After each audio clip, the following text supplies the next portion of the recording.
ஆண்டவராகிய இயேசு கிறிஸ்துவின் நாமத்தினாலே புதுக்குடி சிஎஸ்ஐ திருச்சபையின் சார்பில் உங்கள் எல்லோருக்கும் காலை வணக்கத்தை தெரிவித்துக் கொள்கின்றேன். இன்று நமக்கு கொடுக்கப்பட்டிருக்கிற தலைப்பு இறைமாட்சியை பறைசாற்றும் படைப்பு.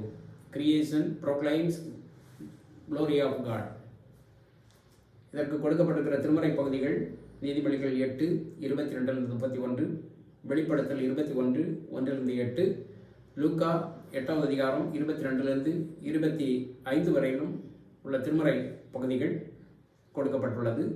கொடுக்கப்பட்டிருக்கிற மையவசனம் சங்கீதம் 19:1. வானங்கள் இறைவனின் மாட்சியை வெளிப்படுத்துகின்றன, வான்வெளி அவர் தம் கைகளின் வேலைப்பாட்டை விவரிக்கின்றது.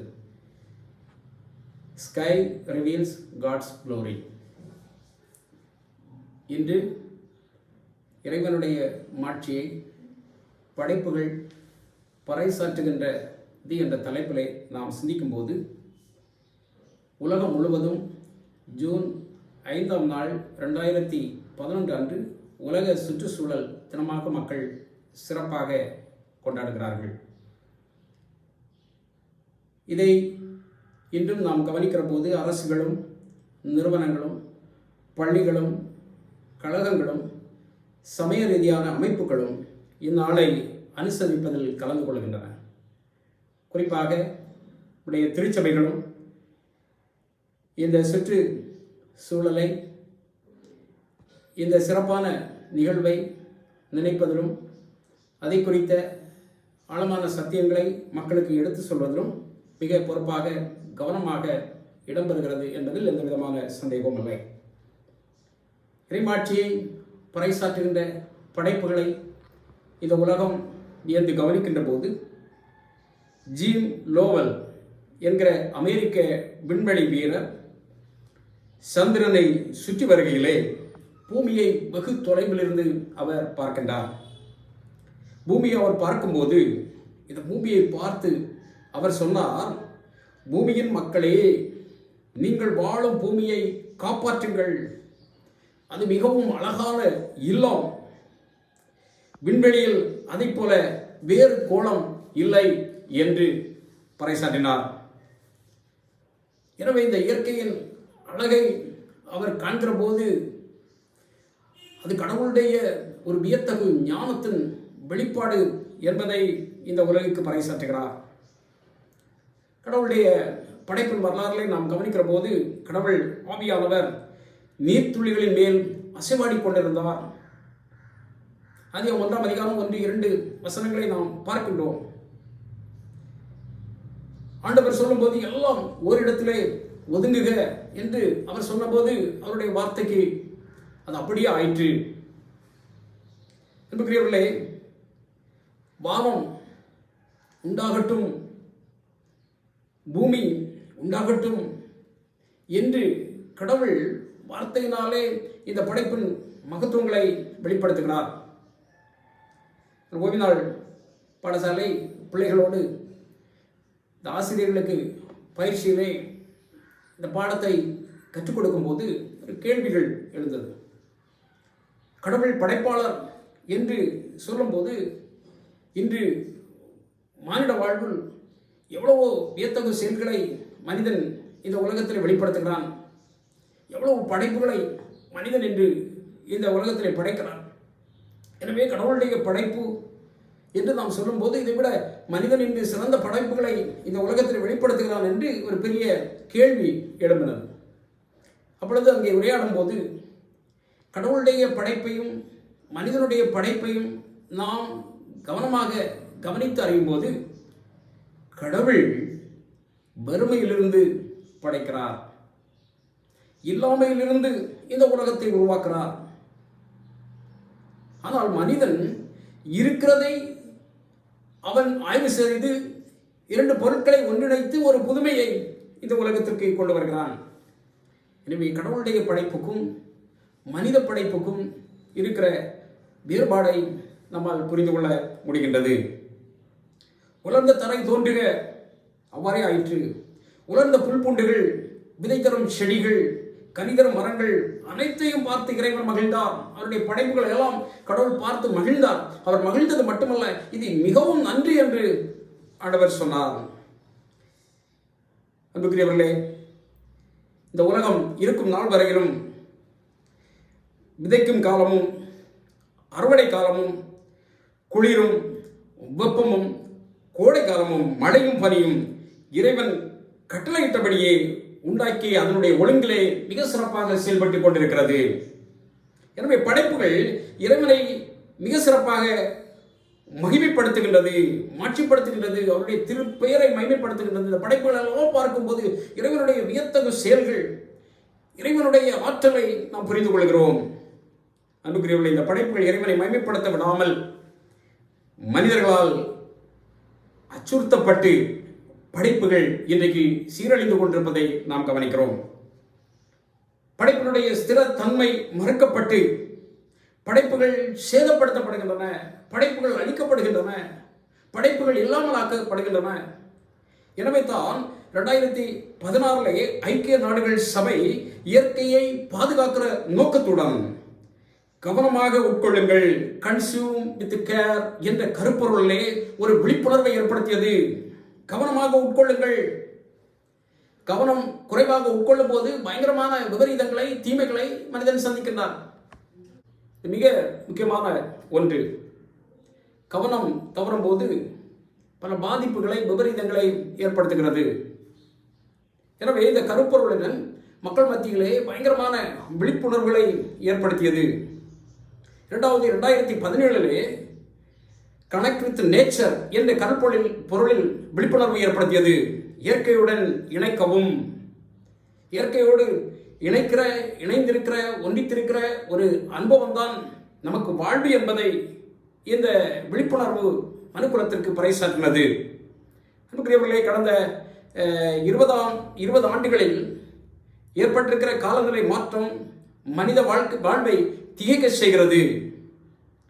இந்த பின்னணியிலே நாம் சிந்திக்கிற போது ஏராளமான காலநிலை மாற்றங்கள் மனித வாழ்விலே பலவிதமான விபரீதங்களை, பலவிதமான அழிவுகளை, பலவிதமான சேதங்களை ஏற்படுத்தி இருக்கிறது. இந்த பின்னணிகளிலே இன்று நமக்கு கொடுக்கப்பட்டிருக்கிற இந்த திருமறையின் பகுதிகளை மையமாக கொண்டு இறைமாட்சியை பறைசாற்றும் படைப்புகள் என்ற தலைப்பில் இந்த திருமறை பகுதிகளில் இடம்பெறுகிற ஆழமான சத்தியத்தை நாம் சிந்திக்க இருக்கின்றோம். முதலாவது நாம் கவனிக்கிற போது இறை ஞானத்தின் மகிமையை பறைசாற்றும் படைப்புகள். இறை ஞானத்தின் மகிமையை பறைசாற்றும் படைப்புகள். Creation that proclaims the glory of God's wisdom. Creation that proclaims the glory of God's wisdom. மிக மிக சிறப்பாக இறை ஞானத்தை இந்த படைப்புகள் பிரதிபலிக்கிறது. கடவுளின் ஞானம் படைப்பில் ஒவ்வொரு பகுதியிலும் அது ஊடுருவி செல்கின்றது என்று இந்த திருமறை பகுதியின் வழியாக நாம் கவனிக்கிறோம். நீதிமொழிகள் 8வது அதிகாரம் 22 31 வரையிலும் நாம் படிக்கின்ற போது இறைவன் உலகை ஞானத்தில் படைத்தார் என்று இந்த பகுதி மிக சிறப்பாக நமக்கு சுட்டிக்காட்டுகின்றது. 25வது வசனம் இன்னும் 27, 28 போன்ற வசனங்களை வாசிக்கிற போது அவர் தமது ஞானத்தில் பூமியையும் நிலத்தையும் படைத்தார். நமக்கு மேலே வானமும் கீழே உள்ள ஆழத்தின் நீரூற்றுகளும் கடவுளின் ஞானத்தை பிரதிபலிக்கின்றன. அன்புக்குரியவர்களே, கடவுளுடைய ஞானம் இந்த முழு உலகத்தையும் முழு பிரபஞ்சத்தையும் உள்ளடக்கியது. இன்னைக்கு ஒருவேளை நாம் ஒரு மலையிலே போய் அந்த மலையை கவனித்து பார்ப்போம் என்றால் அந்த மலையிலிருந்து அதை சுற்றி இருக்கிற அனைத்து பகுதிகளையும் நாம் கவனித்து பார்ப்போம் என்று சொன்னால் த பியூட்டி ஆஃப் காட், கடவுளுடைய அழகு, கடவுளுடைய விஸ்டம், கடவுளுடைய படைப்பின் மகுடம், இந்த இயற்கையின் வழியாக இயற்கை எந்த அளவிற்கு இந்த கடவுளுடைய ஞானத்தை பிரதிபலிக்கிறது என்பதை நாம் எல்லோரும் கண்டு உணர முடியும். அன்புக்குரியவர்களே, கடவுள் ஞானம் முழு உலகத்தையும் முழு பிரபஞ்சத்தையும் உள்ளடக்கியது. ஒருவேளை நாம் கவனிக்கிற போது வலிமை மிக்க எவரெஸ்ட் சிகரம் முதல் மெதுவாக பாயும் நீரோடை வரையிலும் நம்முடைய கவனங்களையும் நாம் அதை உணர்ந்து சிந்தித்து கடவுளை பார்க்கும்போது அதன் வழியாக கடவுளுடைய மகிமை இந்த இயற்கை வழியாக இந்த படைப்புகளின் வழியாக அது பிரதிபலிக்கிறது என்பதை நாம் புரிந்து கொள்ள வேண்டும். சங்கீதம் 104 நாம் படிக்கும்போது ஒரு ஞான சங்கீதம் என்று சொல்லலாம். இந்த கடவுளுடைய படைப்பு வேலையை சங்கீதக்காரன் இந்த பகுதியிலே மிக சிறப்பாக விவரிக்கிறான். கடவுள் படைத்த இந்த உலகை காணும் போது படைப்புகள் மட்டுமல்ல, சங்கீதக்காரன் இங்கே கூக்குரல் இடுகிறான், மகிழ்ந்து பாடுகிறான். அன்புக்குரியவர்களே, அவன் சொல்கிறான், கர்த்தாவே உமது செயல்கள் எத்தனை ஞானத்தில் நீங்கள் அனைவரையும் ஆக்கியுள்ளீர்கள், பூமி உங்கள் உயிரினங்களால் நிறைந்துள்ளது என்று சொல்கின்றார்.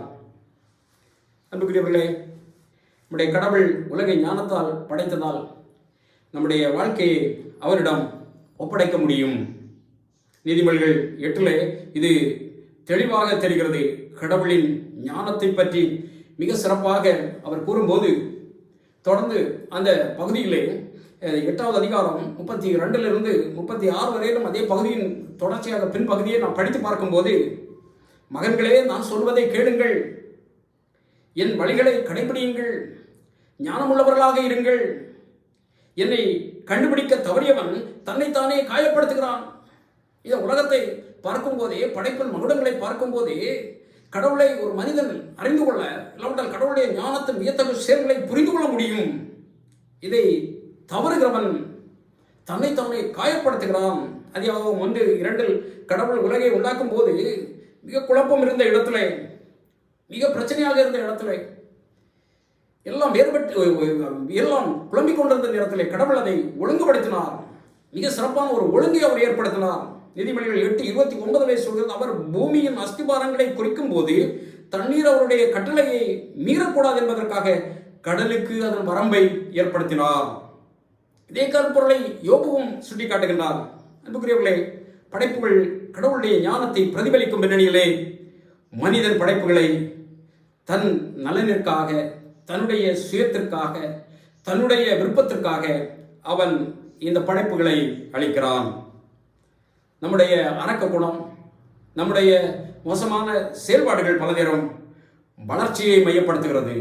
வளர்ச்சி வளர்ச்சி என்று நம்முடைய செயல்பாடுகள் அதிக கவனத்தை செலுத்துகிறது. பல நேரங்களில் வாழ்வை மையப்படுத்தவில்லை, வாழ்வுக்குரிய இடங்களை நினைப்பதில்லை. 20ஆம் நூற்றாண்டு கடைசி பகுதி, 21ஆம் நூற்றாண்டின் தொடக்க பகுதி, இயற்கையை அதிகமாக சுரண்டி இருக்கிறோம், இல்லாட்டால் இயற்கையை சேதப்படுத்தி இருக்கிறோம் என்பதை நாம் புரிந்து கொள்ள வேண்டும். அன்புக்குரியவர்களே, உலகம் வளர்ச்சி வளர்ச்சி என சொல்லி வாழ்க்கையை பரிதபிக்க செய்திருக்கிறது, வாழ்க்கையை பரிதாபமான ஒரு நிலைக்கு கொண்டு சென்றிருக்கிறது என்பதை நாம் புரிந்து கொள்ள வேண்டும். எசேக்கியேல் 34, 18, 19 போன்ற வசனங்களை திருமறையில் நீங்கள் படிக்கிற போது சொல்லப்படுகிறது, நல்ல நிலத்தில் மேய்ந்து, அங்கே சிறப்பாக அந்த நல்ல நிலத்திலே மேய்ந்து எஞ்சிய நிலங்களை காலால் மிதிக்கிறீர்கள், நல்ல நீரை குடித்துவிட்டு எஞ்சிய நீரை கலக்குகிறீர்கள், நல்லதை பருகிவிட்டு அதை சேதப்படுத்துகிறார்கள், இயற்கையின் வளங்களை அனுபவித்துவிட்டு இயற்கையின் நன்மைகளை தங்களுடைய வாழ்வுக்கு பயன்படுத்திவிட்டு அதை அழிக்கின்றார்கள், சேதப்படுத்துகின்றார்கள். அன்புக்குரியவர்களே, இந்த ஒரு கலாச்சாரத்தில் ஆடம்பரமான பொருட்கள் பல நேரங்களில் நாம் சிந்திக்கிற போது நாம் எதிர்பார்க்கிற இயற்கையின் அனுகூலங்கள் நமக்கு இல்லாமல் போகிறது. மழை நீர் அதிகமாக குறைவு ஏற்படுகிறது. இயற்கை மாற்றங்கள், வானக புகை, இன்னும் ஆலை புகை, ஏசி, இவையெல்லாம் சேர்த்து குளோரோ கார்பன் என்ற வாயு உருவாகி ஓசோன் படலத்திலே ஓட்டைகள் ஏற்படுகிறது என்று விஞ்ஞானம் சொல்கிறது. இந்த சூரிய கதிர் நேரடியாக இந்த வெப்பம் பூமியை தாக்குகின்றபடினாலே பூமி வெப்பமடைகிறது. இதனால் பல இயற்கையின் மாற்றங்கள் ஏற்படுகிறது. ஏராளமான நோய்கள் மனிதனை பாதிப்புக்குள்ளாக, அழிவுக்குள்ளாக கொண்டு போகிறது. வாழ்வை மனிதன் பல நேரங்களிலே மையப்படுத்தாமல் வளர்ச்சியை மையப்படுத்துவதனாலே பயங்கரமான விபரீதங்களை மனிதன் சந்திக்கின்றான். அன்புக்குரியவர்களே, நாம் அதிகமாக சிந்திக்கின்ற போது ரோமர் 8ஆம் அதிகாரம் 22 நாம் பார்க்கும்போது படைப்பு முழுவதும் பேறுகால வேதனை அடைகிறது, பாதிப்புக்குள் இடம்பெறுகிறது. கடவுளை மைமைப்படுத்துகின்ற இந்த படைப்புகள் மனிதனுடைய வாழ்விலே வளர்ச்சியை மையப்படுத்தி மனிதன் பல நேரங்களில் இந்த படைப்புகளை சேதப்படுத்துகிறதுனாலே கடவுளுடைய மகிமையை பிரதிபலிக்க முடியாமல் மனிதன் முட்டுக்கட்டையாய் மாறிவிடுகின்றான். இந்த காலவேளையிலே ஆண்டவர் நமக்கு கொடுத்திருக்கிற இந்த இயற்கையின் வளங்கள் இவைகளை பேணி பாதுகாப்பதற்கு இறைவன் ஏற்படுத்துகிற ஒழுங்கின் சிறப்புகளை இந்த காலவேளையிலே நாம் சிந்திக்க கடமைப்பட்டிருக்கிறோம். இரண்டாவது நாம் கவனிக்கிற போது இறை வார்த்தையின் மகிமையை பறைசாற்றும் படைப்பு. இறை வார்த்தையின் மகிமையை பறைசாற்றும் படைப்பு. Creation that proclaims the glory of God's word. Creation that proclaims the glory of God's word. அதற்கு கொடுக்கப்பட்ட வசனம் லூக்கா 8வது அதிகாரம் 27வது வசனம். இவர் யாரோ காற்றும் ஜலத்திற்கும் கட்டளை இடுகிறார், அவைகளும் இவருக்கு கீழ்ப்படுகிறது. கடவுள்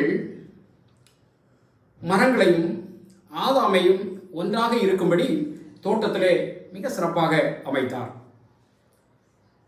மரங்களும் ஆதாமும் மட்டுமல்ல, ஆண்டவரும் பல நேரங்களிலே அங்கே வந்து போனார். எனவே சிறப்பாக ஏற்படுத்தப்பட்ட இந்த காடுகள் கர்த்தருடையது.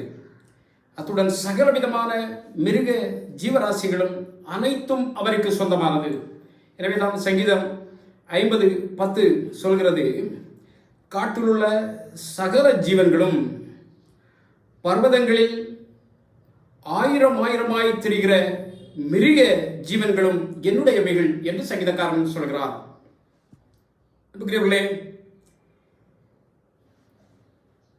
கடவுளும் இயற்கையும் மனிதர்களும் இணைந்து கடவுளுக்கு கீழ்ப்படிந்து இடம்பெற வேண்டும் என்று கடவுள் விரும்புகிறார். எனவே கடவுளுக்கு கீழ்ப்படிய மனுக்குலம் தவறுகிற போது பலவிதமான விபரீதங்கள் சந்திக்கிறது.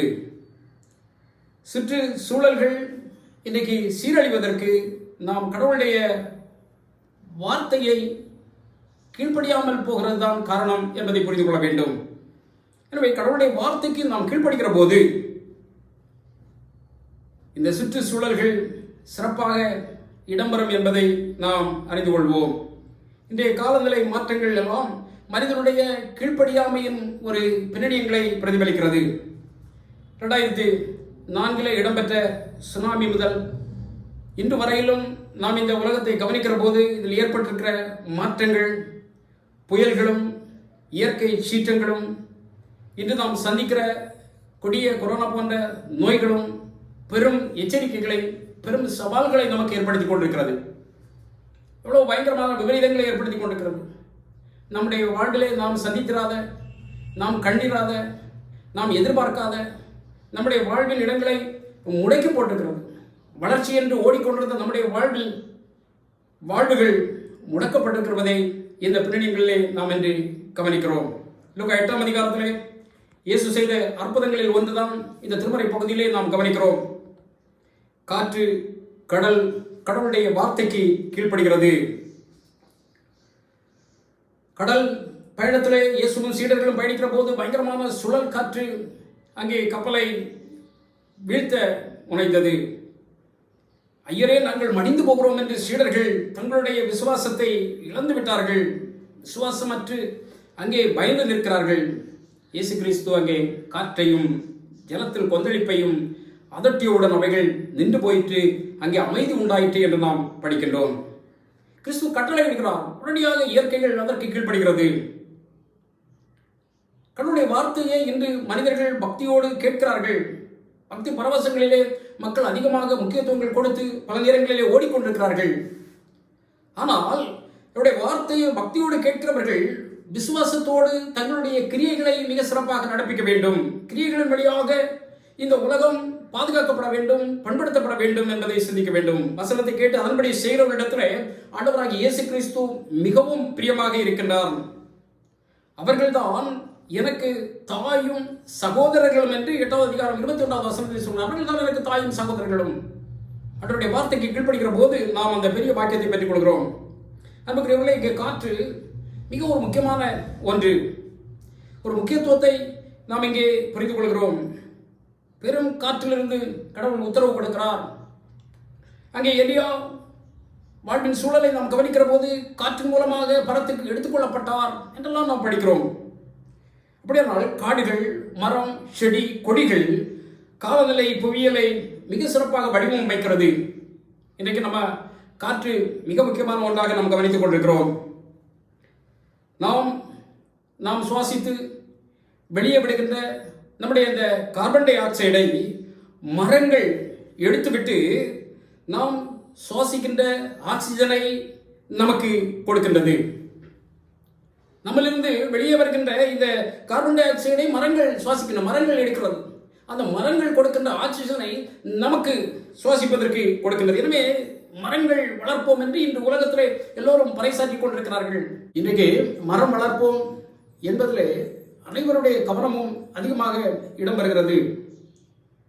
கடந்த நாளிலே நடிகர் விவேக் அவர்களுடைய வாழ்வை குறித்து சொல்லும்போது அவர்கள் 33 லட்சம் மரங்களை நட்டிருக்கிறார் என்கிற அந்த நிகழ்வு நம்ம எல்லோரையும் சிந்திக்க தூண்டுகின்றது. மரங்கள் எவ்வளவு முக்கியமானது. ஒரு மரத்தை ஒருவன் வெட்டும்போது இன்னொரு மரத்தை நட வேண்டும் என்பது வலியுறுத்தப்படுகிறது. அரசு இன்று மரங்களை நடுவதிலே மக்களுக்கு விழிப்புணர்வுகளை ஏற்படுத்தி கொண்டிருக்கிறது. அவ்வளோ முக்கியமான ஒன்று. எனவே காடுகள் அழிக்கப்படக்கூடாது, இயற்கை வளங்கள் சூறையாடப்படக்கூடாது என்பதை நாம் சிந்திக்க நாம் தவறிவிடுகிறோம். கர்த்தருடைய வார்த்தைக்கு கீழ்ப்படியாமல் கடவுள் நல்லது என கண்ட படைப்பை மனுக்குலம் மாசுபடுத்துகின்றது. ஆலை கழிவுகள், பிளாஸ்டிக் பொருட்கள், இயற்கை வளம் சுரண்டல், பாறை வெட்டி எடுத்தல், இவைகள் வளங்கள் சுரண்டப்படுகிறது, சூறையாடப்படுகிறது, இயற்கைகள் பாதிப்புகள் அடைகின்றது. விவசாயி நிலத்திலே உரம் போடுகிறதுனாலே நுண்ணுயிரிகள் மண்ணிலிருந்து அழிந்து போகிறது. முன்னாலெல்லாம் பார்த்தா மண்ணை நாம் மண்வெட்டியால் வெட்டும்போது அங்கே நுண்ணுயிரிகள் ஏராளமாக மண்ணுக்குள்ளால் இடம்பெறும். இப்பொழுதெல்லாம் அந்த காட்சிகளை நாம் பார்க்க முடிவதில்லை. ஆற்று நீர் நாம் கவனிக்கிறோம். ஆறு அழிந்தால் நாகரிகம் அழிவதற்கு சமம் என்று சொல்லப்படுகிறது. குளங்களை நிறுத்தி கட்டடங்களை கட்டுவது. பழைய காலங்களிலே நாம் கவனிக்கிற போது ஒரு ஊர் இருக்கும். அந்த ஊரிலே போய் மக்கள் தண்ணீர் எடுப்பார்கள். ஒரே கிணறு இருக்கும். அந்த கிணற்றிலே போய் மக்கள் எல்லோரும் போய் அதிலிருந்து நீர் எடுப்பார்கள். இன்று நாம் கவனிக்கிற போது பன்னாட்டு கம்பெனிகள் நிலத்தடி நீர்களை உறிஞ்சி எடுத்துக்கொள்கிறது. நீருள்ள இடங்களில் தொழிற்சாலைகள் இடம்பெறுகின்றது. கடவுள் இந்த படைப்புகள் சிறப்பாக இடம்பெற வேண்டும், பண்படுத்தி பாதுகாக்கப்பட வேண்டும். இந்த படைப்புகளில் கடவுள் மகிமைப்பட வேண்டும். இந்த படைப்புகளெல்லாம் கடவுளுடைய வார்த்தைகளை மகிமைப்படுத்துகிற இடங்களிலே முனைப்பாக செயல்படுகிறது என்பதை சிந்திக்கிற போது மனுக்குல பல நேரங்களிலே இந்த இடங்களிலே தவறிவிடுகிறது என்பதை இந்த காலவேளையிலே நாம் சிந்திப்போம். மூன்றாவது நமக்கு கொடுக்கப்பட்ட திருமறை பகுதியின் வழியாக கவனிக்கிற போது இறையரசின் மகிமையை பறைசாற்றும் படைப்புகள். இறையரசனுடைய மகிமையை பறைசாற்றும் படைப்புகள். Creation that proclaims the glory of God's kingdom. Creation that proclaims the glory of God's kingdom. நம்ம கொடுக்கப்பட்ட நிருப பகுதியின் வெளிப்படுத்தல் 21 அதிகாரம் 1 8 வரையில் உள்ள வசனங்களை பார்க்கும்போது குறிப்பாக 5வது வசனம், சிங்காசனத்தில் வீற்றிருந்தவர் இதோ நான் சகலத்தையும் புதிதாக்குறேன் என்கிறார். I make all things new என்று சொல்கிறார். I make all things new. மனித இனத்தில் பாவங்களால் உண்டான தீட்டுகள் பூமியிலிருந்து அகற்றப்பட வேண்டியது அவசியமாகிறது. இந்த பூமி பாவத்தினால் தீட்டுப்பட்டிருக்கிறது, அழுக்கடைந்திருக்கிறது. ஆதாமின் பாவத்தின் நிமித்தம் பூமி சபிக்கப்பட்டிருந்தது. அது முள்ளும் குறுக்கும் முளைப்பித்திருந்தது என்று சொல்லப்படுகிறது. அதிகாரம் 17 அதிகாரம் 19 வசனத்தில் படிக்கிறோம். இன்னும் தேசம் குடிகளின் மூலம் தீட்டுப்பட்டது என்று ஏசாயா தீர்க்கதரிசி சொல்கிறார். வானங்கள் கூட கடவுளுடைய பார்வைக்கு சுத்தமானவைகள் அல்ல. யோபு 15:15 சொல்கிறார், வானங்கள் கூட அவருடைய பார்வைக்கு சுத்தமானவைகள் அல்ல. எனவே அப்போஸ்தலர் யோவான் தன்னுடைய தரிசனத்திலே புதிய வானம் புதிய பூமியை இந்த பகுதியிலே காண்கிறார். புதிய வானமும் புதிய பூமி வருவதற்காக முந்தினவைகள் எல்லாம் ஒளிந்து போயின, எல்லாம் இல்லாமல் போயின. புதிய என்பதற்கான அந்த கிரேக்க வார்த்தையை அறியும் போது ரெய்னோஸ் என்று சொல்லப்படுகிறது. ஒரு புதிய சிருஷ்டிப்பை, ஒரு படைப்பை குறிப்பிடாமல் அங்கே புதுப்பித்தலை குறிப்பிடுகிறது. புதுப்பித்தலை குறிப்பிடுகிறது. இருக்கிறது, அதில் இருக்கிற பழுக்கள் அகற்றப்படுகிறது, அழுக்குகள் அகற்றப்படுகிறது, அதில் இருக்கிற குறைகள் மாற்றப்படுகிறது. இந்த புதுப்பித்தல் விளைவாக இந்த உலகத்தில் உள்ள பாவங்கள், தீட்டுகள், சாபங்கள் முற்றிலுமாக நீக்கப்படுகின்றன. இந்த விடுதலையை குறித்து தான் பவுல் மிக சிறப்பாக சொல்கிறார். ரோமர் 8 அதிகாரம் 18-22 வரையிலும் பேசுகிறார். தேவனால் சிருஷ்டிக்கப்பட்ட சகல காரியங்களும் அங்கே புதிய வானம் புதிய பூமியில் உண்டாகியிருக்கும் என்று சொல்கிறார். யோவான் அந்த காட்சிகளை தொடர்ந்து அந்த பகுதியில் நாம் கவனிக்கிற போது புதிய எருசலேம், வாழ்வளிக்கிற தண்ணீர், கனி கொடுக்கும் மரங்கள், மரங்களுக்கு நலமளிக்கும் மரத்தின் இலைகள் நிறைந்திருக்கின்றன. 1-2 போன்ற வசனங்களை நீங்கள் படிக்கும்போது பார்க்கிறோம். சகலத்தையும் ஆண்டவர் புதிதாக்குறார். எல்லாம் புதிதாக்கப்படுகிறது. புதிய எருசலேம் என்பது கடவுளுடைய சபை புதிதாகவும் பரிபூர்ணமாகவும் இருக்கிறது. அன்புக்குரியவர்களே, பரிசுத்தவான்களுக்கு மிகப்பெரிய சாக்கியம், மிகப்பெரிய பாக்கியம் இங்கே கொடுக்கப்படுகிறது. புதிய நிலை, புதிய ஆசீர்வாதம் அவர்களுக்கு கிடைக்கிறது, புதுப்பிக்கப்படுகிறது என்று சொல்லப்படுகின்ற போது அவர்களுக்கு மரணம் இல்லை, அவர்களுக்கு துக்கம் இல்லை, அவர்களுக்கு தொடர்ந்து வருத்தம் இல்லை. கண்ணீர் யாவையும் அந்த புதிய அனுபவத்திலே துடைக்கிறார். தேவன் தம்முடைய பிள்ளைகளோடு இருக்கும்போது பல நேரங்களில் இந்த உலகத்திலே நாம் கவனிக்கிற போது கண்களில் அவர்கள், கடவுள் தம்முடைய பிள்ளைகளோடு இருக்கும்போது கண்களில் கண்ணீரோடு அவர்கள் இருக்கிறார்கள். பரிசுத்தவான்கள் பல பாடுகளை இந்த உலகத்திலே சந்திக்கிறார்கள், வேதனைகள் அனுபவிக்கிறார்கள், துன்பங்களை அனுபவிக்கிறார்கள், உபத்திரவங்களை அனுபவிக்கிறார்கள். ஆனால் கடவுள் வந்து அவர்களுடைய கண்ணீரை துடைக்கும் வரை அவர்களுடைய கண்களிலே கண்ணீர் இருந்து கொண்டிருக்கிறது என்பதை நாம் கவனிக்க வேண்டும். கடவுள் தம்முடைய பிள்ளைகளின் உள்ளங்களிலே பரிசுத்தமான வாஞ்சையை அங்கே சிருஷ்டிக்கிறார். பரிசுத்தமான வாஞ்சையை சிருஷ்டிக்கிறார். இந்த பரிசுத்தமான வாஞ்சை கடவுளுடைய பிள்ளைகளுக்குள்ளாலே இடம் வரும்போது ஒரு புதிய அனுபவம். கண்களில் இருந்த கண்ணீர் இப்பொழுது துடைக்கப்படுகிறது. மரணம் இல்லாமல் போகிறது. அன்புக்குரியவர்களே, ஆனால் கடவுளுடைய பிள்ளைகள் கடவுளுடைய வார்த்தைகளுக்கு, கடவுளுடைய சித்தங்களுக்கு, கடவுளுடைய திட்டங்களுக்கு, விருப்பங்களுக்கு கீழ்ப்படிந்து கடவுளுக்கு பயந்து வாழ்ந்த பிள்ளைகள் இந்த பெரிய சிலாக்கியத்தை பெற்றுக் கொள்கிறார்கள். இதில் படைப்புகளும் புதிதாக்கப்படுகின்றன என்பது சிறப்பான அனுபவம். இங்கே படைப்புகளும் சிறந்த வாய்ப்பை, பாக்கியத்தை பெற்றுக் கொள்கிறது. ஆனால் துன்மார்க்கர், இந்த வாய்ப்பை இழந்து போகிறவர்கள், 8வது வசனத்திலே அதே பகுதியில் படிக்கும்போது அவர்கள் பயப்படுகிறவர்கள், அவிசுவாசிகள், அருவருப்பானவர்கள், கொலைபாதகர்கள், விபச்சாரக்காரர்கள், சூனியர்கள், விக்கிரகாராதனைக்காரர்கள், பொய்யர் என்று அவர்களை குறித்து சொல்லப்படுகிறது. இவர்கள் கிறிஸ்துவனுடைய அடிச்சுவர்களை பின்பற்ற விரும்பாதவர்கள். இந்த பயப்படுகிறவர்கள் சிலுவை சுமக்க மாட்டார்கள், ஓடி ஒழித்து விடுவார்கள். கடவுளையும் சக மனிதர்களையும் சார்ந்தவர்களையும் காயப்படுத்துகிறவர்கள். கடவுளுடைய திட்டத்திற்கும் கடவுளுடைய செயல்களுக்கும் மாறாக செயல்படுகின்றவர்கள் என்பதை நாம் புரிந்து கொள்ள வேண்டும். அன்புக்குரியவர்களே, கடவுளுடைய வார்த்தைகளுக்கு கீழ்ப்படியாமல் கடவுளுடைய புதிய படைப்பிற்கு தங்களை தயார்படுத்த தவறுகிறவர்கள், கடவுள் நம்மை புதுப்பிப்பதற்கு, நம்மை பழுதிருப்பதற்கு, நம்மை சரிப்படுத்துவதற்கு, நாம் இந்த உலகத்திலே வாழும்போது கடவுளுக்கும் சக மனிதனுக்கும் இயற்கைகளுக்கும் ஏற்படுத்தின பாதிப்புகள் நாம் மீண்டு வருவதற்கு அவருடைய வார்த்தைகளுக்கு நம்மை கீழ்ப்படிந்து அர்ப்பணிக்கிற போது மட்டுமே நாம் மீட்கப்படுகிறோம். மனிதனின் இறை திட்டத்தை முழுமையாய் செயல்படுத்தி பண்படுத்தி பாதுகாக்க பல நேரங்களிலே நாம் தவறி இருக்கிறோம். அன்புக்குரியவர்களே, இந்த உலகத்திலே நாம் சிந்திக்கின்ற போது இந்த பயங்கரமான சூழலை நாம் சந்திக்கிறோம். ரோமர் 8 அதிகாரம் 22 வசனத்திலே வாசிக்கும் போது சகல சிருஷ்டியும் ஏகமாய் தவித்து பிரசவ வேதனைப்படுகிறது என்று பவுல் சொல்கிறார். மனித பாவம் சகல சிருஷ்டிக்கும் அங்கே சுமக்க முடியாத பாரமாக, பழுவாக இருக்கிறது.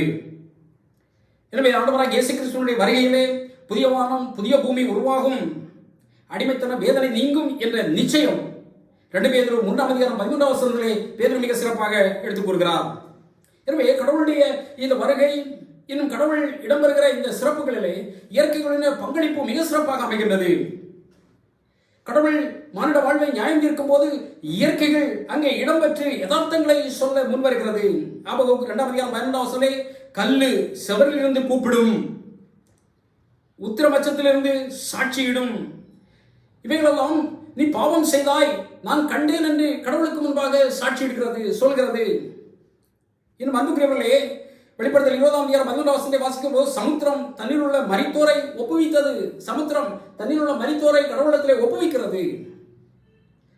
மரணமும் பாதாளமும் தங்களில் உள்ள மரித்தோரை ஒப்புவித்தன. யாவும் தங்கள் தங்கள் கிரியையின்படி நியாயம் தீர்க்கப்படுகிறார்கள்.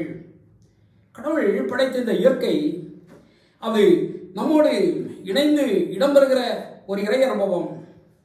இறை அரசோடும் இறை தீர்ப்போடும் அது இடம்பெற்று நம்மை குறித்து சான்று பகர்கிறது. நாம் செய்த அநீதிகளை சுட்டி காட்டுகிறது, நாம் செய்த தப்புகளை சொல்கிறது. ஆனால் கடவுளுடைய படைப்பிலே இந்த இயற்கைகள் புத்தாக்கம் பெறுகிற போது, இயற்கைகள் புதிய வானம் புதிய பூமி இந்த பின்னணிகளிலே சிந்திக்கிற போது வானங்கள் மகிழும், சமுத்திரம் முழங்கும், நாடும் அதிலுள்ள யாவும் கழிவுறும், காட்டு விருட்சங்கள் கம்பீரமாகும். சங்கீதம் 96:11-12 நாம் படிக்கிறோம். ஆறுகள் கைகொட்டும், பர்வதங்கள் கம்பீரிக்கும். சங்கீதம் 98:7 வனாந்தரமும் வறண்டதலமும் மகிழும், பர்வதங்களும் மலைகளும் கம்பீரமாக முழங்கும், வெளியின் மரங்கள் எல்லாம் கைகொட்டும். இயற்கைகள் மகிழ்ந்து களி கூறுகிறது. கடவுளின் அரசிலே, கடவுளோடு இடம்பெறுகிறதிலே, கடவுள் புத்தாக்கம் பெறுகின்றதிலே இந்த இயற்கைகள் கடவுளை மாட்சிப்படுத்துகின்றது, கடவுளை மகிமைப்படுத்துகிறது. சகலமும் புதிதாக்கப்படும். இறையரசனுடைய மகிமையை இந்த இயற்கை பறைசாற்றுகிறது. அன்புக்குரியவர்களே, இன்று நாம் ஆண்டவருடைய பிள்ளைகளாக நம்மை அறியும் போது இறை மாட்சியை பறைசாற்றும் படைப்பு என்ற தலைப்பிலே நாம் சிந்தித்த திருமறை பகுதிகளை நாம் உள்வாங்கி நம்முடைய வாழ்வை சிந்திப்போம்.